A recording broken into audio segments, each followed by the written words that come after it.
So Elena Gerhardt, I'm sorry if I'm mispronouncing, she's German and she's tuning in from Germany. Elena is a certified yoga instructor and a graduate student in clinical psychology at the University of Osnabrück. Her contemplative path started with a sitting meditation at the age of 12. Since her freshman year in college, she combined her interest in mindfulness practice such as meditation, yoga, and lucid dreaming with the academic path. As a pursuing psychotherapist, she worked with young adults and co-created a space for inner healings and growth within a nonprofit organization called Young Vision. In collaboration with Dr. Benjamin Baer, she conducts an online-based study on the association between dreaming and mindfulness practice at the University of Texas at Austin. As a yoga teacher and a practitioner, she combines the scientific method with insights from Eastern wisdom to contribute to the field of mental well-being. And I thought I wanted to invite her too, beyond her being a scientist. We had a really good heart-to-heart conversation about how her spirit of service is part of her practice and research. And I thought after watching her talk too, there'll be a link available to participate in our studies if you'd like.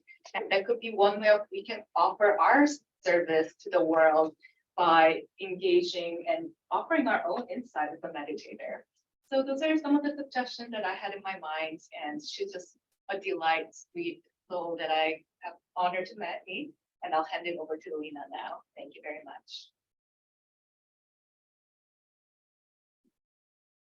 Thank you so much, and greetings to all of you. Greetings to the Sangha. I feel so pleased to connect with all of you, and thank you, June, for inviting me. I had the pleasure to meet you beforehand. And I would love to speak about my passion and my research, which is mindfulness, about mindfulness, meditation, and dreaming. And yeah, let's start.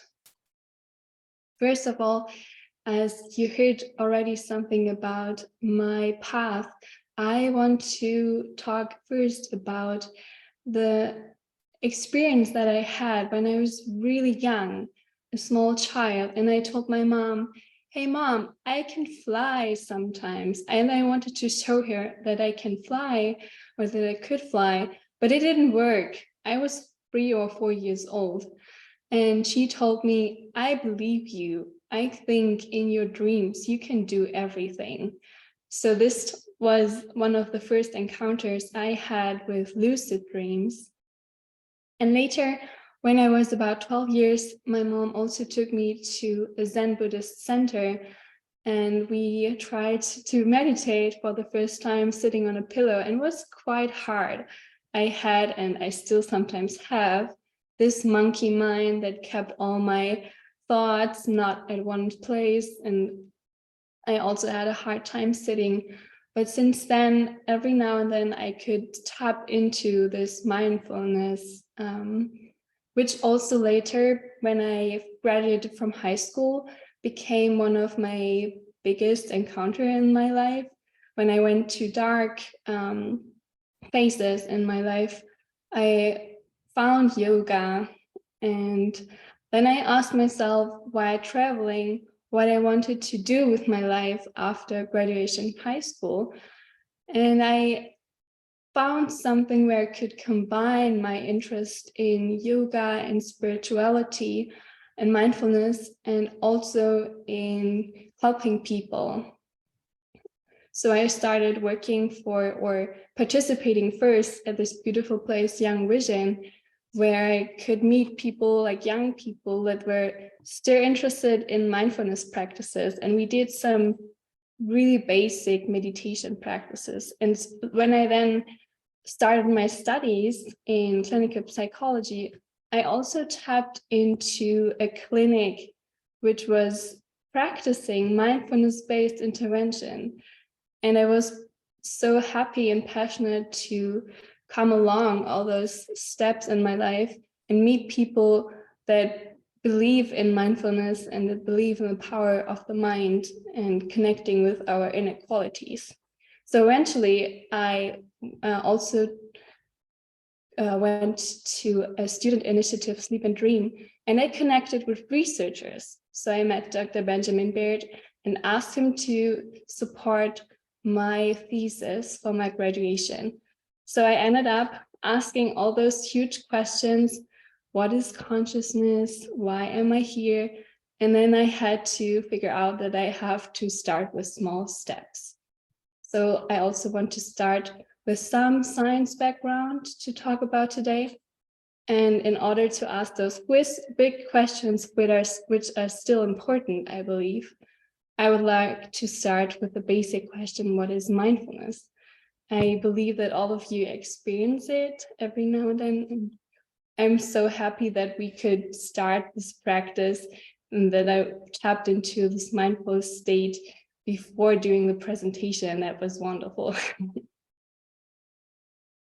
So there are different definitions about mindfulness in the literature, and I want to read out some of them. So mindfulness means paying attention, being fully aware of what is happening both inside yourself, in your body, heart, mind, and outside yourself in your environment. Mindfulness is awareness without judgment or criticism. And I know that your Sangha is rooted also in the teachings of Thich Nhat Hanh, and I found a citation from him that mindfulness is the energy of being aware and awake to the present. It is the continuous practice of touching life deeply in every moment. Being aware of all inner processes, thoughts, sensations, emotions, every moment by moment.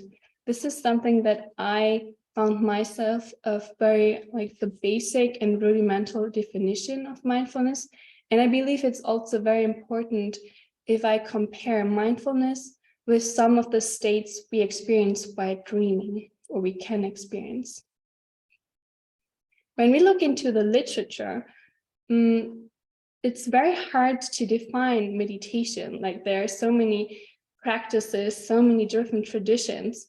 So some research, they've thought we can classify meditation based on the amount of body orientation and activation. So sitting meditation, but also walking meditation and breathing techniques, but also meditation with movement can all be classified as different forms of meditations. Some researchers also thought about we want to gain some qualities, for example, focusing our attention on the breath, or focusing it more like having a more broad and open space, internal space for rising thoughts and sensations and inner emotions. And there have been other researchers that also thought we need something which is even bigger, which defines mindfulness meditation also in the spiritual context, in the secular context, in all the contexts we can find, but also taking into account the different state, like how much effort we do, or what kind of activity we have, if we do have a formal practice or an informal practice. As you probably know, there are many, many different effects for mindfulness meditation. So I just want to tap into some of them really short. There's interesting because there are some immediate effects, like the heart and the breath, they slow down, which activates the parasympathetic activity, which is responsible for rest and digest. We have less activity in specific brain regions. For example, the default mode network is less active when people have lots of experience with meditation. And also there's so many clinical applications for anxiety, depression, stress, and other substance and other disorders. But meditation is not for everyone. So in the science and in the papers and the literature, we also can find adverse effects for specific clinical populations. But I also wanted to talk about lucid dreaming, as I introduced in the beginning. So let's start with some definitions.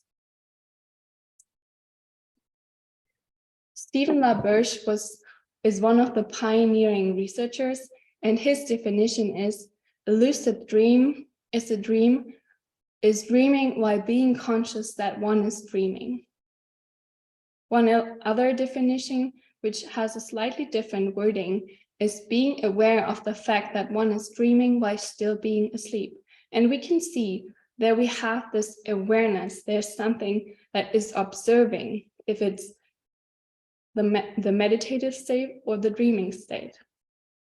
And there's also the definition, a shorter one, the awareness of dreaming while dreaming, which also takes into account the awareness aspect. I just want to briefly give you an overview about the science of lucid dreaming. This on the very left is Stephen LaBerge. And here you can see Keith Hearn, and they both invented lucid dreaming, the study of lucid dreaming, in the sense that they showed us that we can verify lucid dreams in the polysomnography. We can show that lucid dreams are real, because up until the 1890s, people believed still that lucid dreams are something esoteric, something which is like, I told my mom, something that maybe you can believe in or maybe you cannot believe in. So something which is remarkably to mention is that during REM sleep, the eye movements correlate inside the dream to the outside movement. So they had the perfect idea to set some signals and to introduce to the subjects, which are plugged into an EEG system, to look to the left ear, the right ear, the left and the right, and the left and right again, which signals the onset of a lucid dream, which you can see in this picture. In our sleep lab at the initiative in Osnabrück, we discovered a lucid dream with one of our subjects, and they looked the eye, like the specific eye signal we told them before they went to sleep. So this all started the huge empirical findings and research that later then became very popular. And there are some anecdotes that some scientists discovered. For example, some scientific problems were solved during dreams. And we also hear about people communicating with dream characters to find specific effects or aspects of themselves interacting with the unconscious. But also, some people that are lucid dreaming, they can train specific skills like sports. You could do some experiments in the dream world, because gravity doesn't exist. So all the people that experience lucid dreams, they love to fly, for example. And a recent study found that you could actually talk to people that are asleep. You can signal them with eye signals into the sleeping state, and then they can connect with you with the eyes and say, for example, yes or no with predefined signals, which I think is remarkable. And there's some potential applications. I'm really interested in psychological inquiry and growth. And I think that lucid dreams can be used as a space within the dream, as a potential place for exploration, healing, and finding out something more in the unconscious realm. So some people that are really experts in the field, they have shown that we could interact with dream characters to talk to our unconscious self, or building a business with lucid dreaming. And there are also ideas that nightmare disorders can be supported by the lucid dreaming practice. What I'm interested in is also investigating the different states of consciousness. There are some people which are able to step into a lucid dream without falling asleep, which is awake initiated lucid dream. So there's this definition and a difference between awake initiated lucid dream and a dream initiated lucid dream, which is related to the onset of a lucid dream. And I think it's remarkable that, for example, some monks which are practicing lucid dreaming and meditation and some aspects of dream yoga, which I will talk about soon, they can actually enter the sleep while staying alert and conscious of the body falling asleep, and then observing how the dream builds up in front of their inner awareness. And then what most people learn when they start to learn lucid dreaming, they start to realize in the dream, oh wow, this must be a dream. This is so bizarre. I could never fly, for example. So based on those two different definitions, there are some induction methods. And if you just Google, and maybe some of you have already tried lucid dreaming, but if you Google lucid dreaming, there's so many experts and people who are trying to teach you. So yeah, it's good to be aware from which teacher or from which person you receive something, but also it is true that everyone can learn lucid dreaming, but not every method works for everyone. And then we also have the Tibetan yogas of sleep and dream. In the Indian and Tibetan Buddhist literature, they have known for centuries about the practices of illuminating the dullness of the sleeping mind. There have been some studies which were published this year, but there are also very good books that I will recommend in the end that discover that these practices of being aware that one is dreaming and making something out of the dreaming state was actually something which persons and monks practice for a very, very long time. And so I would love to compare the state which we define as lucid dream, being aware of the fact that one is dreaming while still dreaming, the state of dream witnessing with some pioneering scientists which discovered the comparison and also association between meditation and lucid dreaming in transcendental meditation, that being aware while dreaming with an unbounded awareness, which is quiet, peaceful, and non-participative, is something that they call dream witnessing. And also mindfulness, the definition of being aware of all inner processes, thoughts, sensation, and emotions, every moment by moment. I believe there's a strong connection between all of those states. And this is why I'm so fascinated and so eager about my topic of research.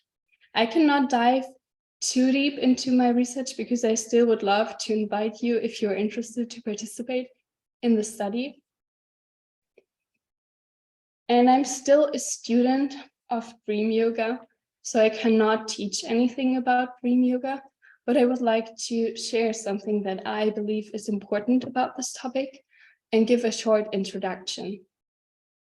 First mentions of dreaming practices were found in the Upanishads, which are Sanskrit texts, which are really old, and later in the Tibetan Buddhist practices of specific lineages.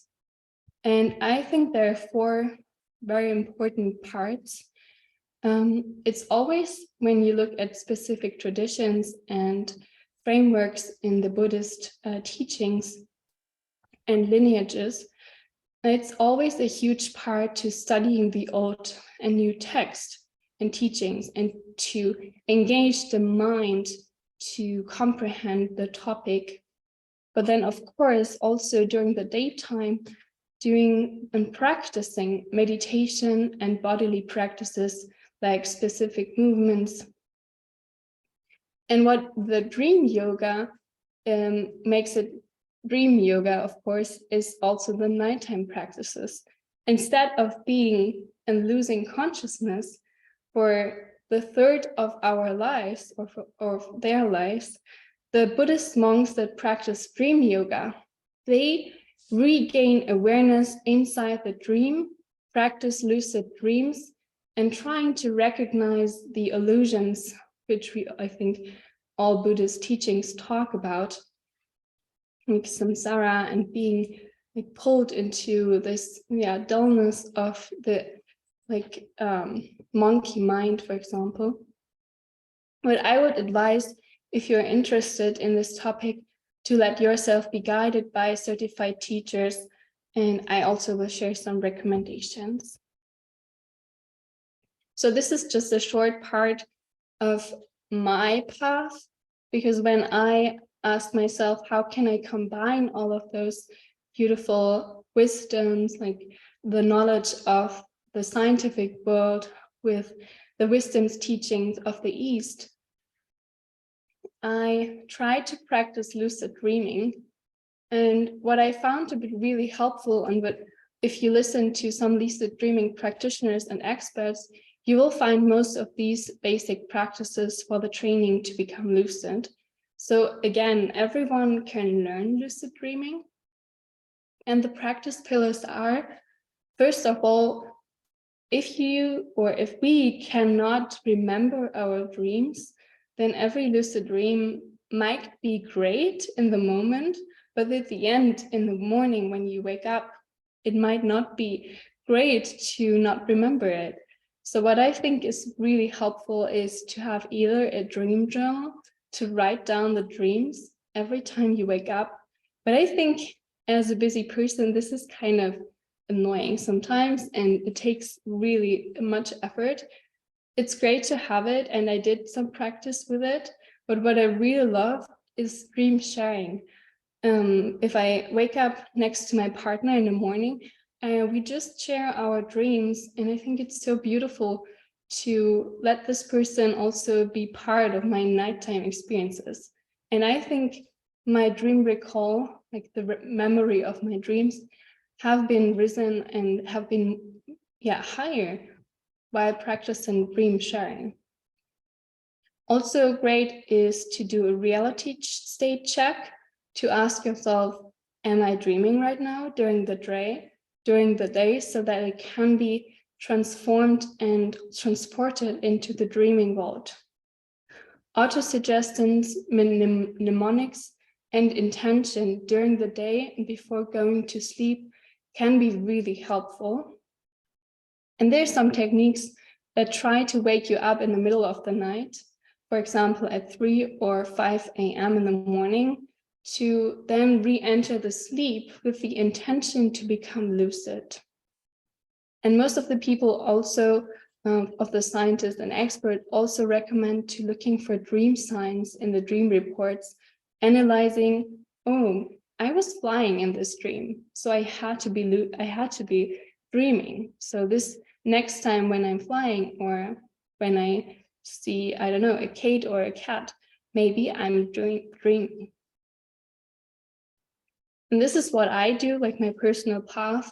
I try to combine meditation, mindful movement like yoga, breathing techniques, and to really read and learn and share about all these topics. So this is what I can share as recommendations. I can also send them around later. And this is the study that I'm conducting. The principal investigator, Dr. Benjamin Baird. I'm really thankful for this opportunity. And now I'm open for questions. And I thank you so much for listening and giving your attention. May all the beings in all the worlds be lucid, happy, and peace. Thank you.